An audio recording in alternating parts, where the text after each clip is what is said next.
Hello. So, this video is basically to debunk that we're bigots. Anybody with a Trump supporter hat or a shirt or cape. If we're bigots, then why are we the ones that are being attacked? Why are we the ones that nobody's going to talk to because we're bigots? You see, the funny thing about bigotry is it's being unopened to anybody. So if you're a bigot, you won't talk to somebody because they have a different worldview. You know what that means? That means those who say, I'm not talking to, Trump supporters or Trump leaning reporters or anybody Trump, are bigots. That's right. Bigots are the ones on the left. They're the ones that treat Trump supporters with vitriol. Yeah. Vitriol? Vitriol? They treat us bad. They attack us. They belittle us. They chastise us. They try to usurp us as if we're some vile thing that needs destroyed. And it's the media's fault.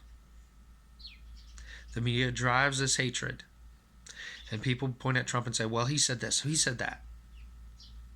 Okay? And you've never said anything that could be misconstrued or taken a certain way. You're saying you're perfect, and I've always spoken perfectly and always been without error or offense. I'm not buying it. Everybody makes mistakes. Everybody does stupid stuff. And we, the American people, need to realize that we have a choice between socialism, Marxism, communism, and capitalism, aka the free market. Everywhere the socialism goes, it needs a free market to support it. If it doesn't have the free market, aka capitalism, it doesn't work. For instance, if I roll 10 cigarettes and somebody gets 3 for free, and I roll 10 cigarettes and they get 3 for free, and they start giving those away and getting 3 more, and I roll 10 still, and that's all I roll. So I have 7. Then I have 4. They decide another friend wants 3, and they give another 3 away, give another 3 away, and then get 3 more. I have 1, they have 9. Why would I roll cigarettes for myself to smoke if 9 of them go away? If you're rich or poor, you can understand this. Let's say it's apples, anything you want. Do you want to work when it's given away? No. If it's given away, is it as valued by the person it's given to? No. If you work 40 hours a week and go out and buy a car, you're going to respect the car a lot more and try to make sure that car goes a lot farther than if you just get a car for free. People who buy what they own take care of what they own, because if they destroy it, they knew what it's worth to begin with. If you get it for free, you don't know what it's worth. You didn't spend the time to go and sweat and get that money and work hard just to get that, whatever it was, car, phone, anything. And don't forget, socialism doesn't give you abundance. Capitalism, free market, does. You can go out and buy food almost anywhere. Cigarettes, beer, clothes, shoes, anything, cars, planes. You can buy planes, drones. The limit, there almost is no limit to what you can buy in America. Some people in some states can even buy sex. So there is no limit to what you can buy because of the abundance of the free market. You see, it works by, I have an idea about what you need or want, so I provide that need or want. You have money, you buy the need or want from me.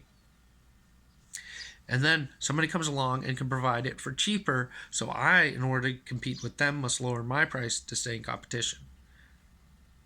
So if you have multiple businesses all doing the same thing, trying to compete for the same product or market, Their competition drives down the price. If you have monopolies, they can control the price. See the problem?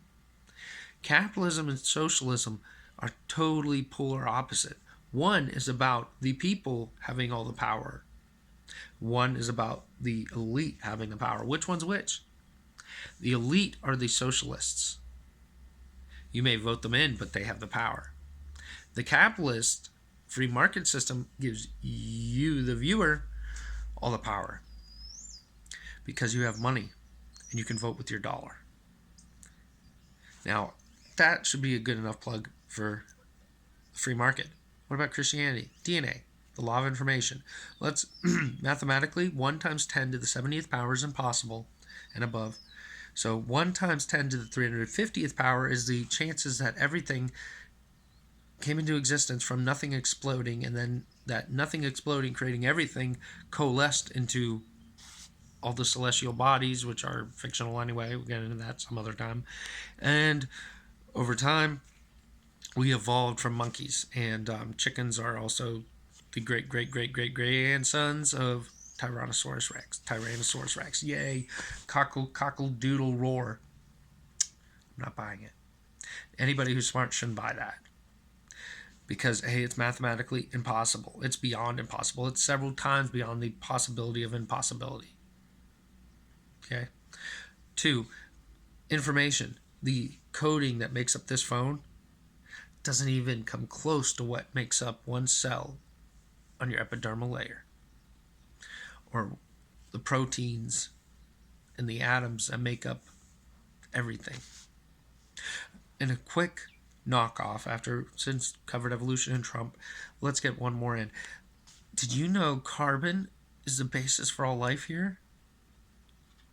I can't believe I forgot it from school, but they actually teach you that in school at some point. Real quick, carbon is like fertilizer for the planet. The more there is, the better, because it creates more greenhouse effect. And what are greenhouses for? Growing food. Look up the experiments done with carbon dioxide and growth of plants.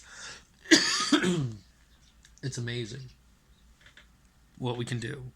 If we let the carbon go up, if we make it go up, we will have greater yields of plants, bigger fruits on the plants.